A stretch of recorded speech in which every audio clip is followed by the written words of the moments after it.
النهاردة هاخدكم جولة في شارع 23 يوليو. الشارع ده بجد اكتشاف.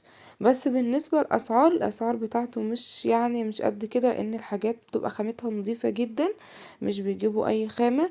هناك بقى بتلاقي المحلات الرجالي والحريمي والطرح والاكسسوارات، وطبعا المكان دوت برضو مشهور بالبدل، وطبعا الحاجات الهربيس والحاجات اللي هي التاجات بتاعة العروسة. كل ده هتلاقيه في الشارع طول ما انت ماشية يعني في الشارع.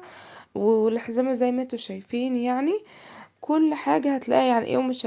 يعني مش هتحتار انك انت تروحي هنا وتروحي هنا. لو انت وجوزك واطفال وكده هتجيبي من نفس الشارع. يعني مش هتروحي طبعا دوت قصاد الوكالة. يعني الوكالة حاجة والشارع ده حاجة تانية، بينهم شارع بس. يعني عايزة اقول لكم اختلاف كتير. والكوتشات برضو، الكوتشات كانت اسعارها حلوة، تحفة جدا. يعني هتروحي هناك وتتفرجي على حاجات جميلة جدا. والدرسات اهي. وطبعا عربية الاستقبال بتاعت اللي هي الحريمي زي ما انتوا شايفين كده. طقمة كاملة هتلاقيها. طبعا كان في محلات كتير ما كانتش فاتحة.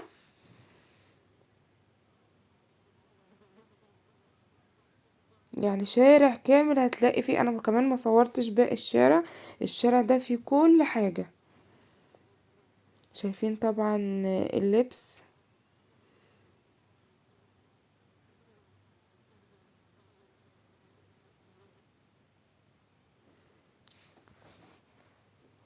طبعا في تخفيضات كانت كتيرة جدا، كانت ب50 في المية، وتخفيضات 25%.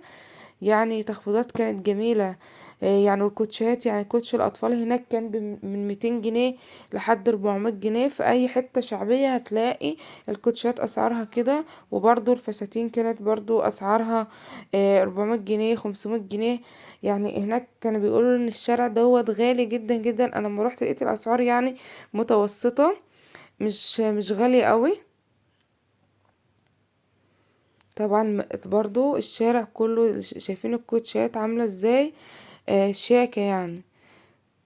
والدرسات، انا ما صورتش باقي الشارع، فانا يعني اكتفيت بكده. بس الشارع بقى الاخره في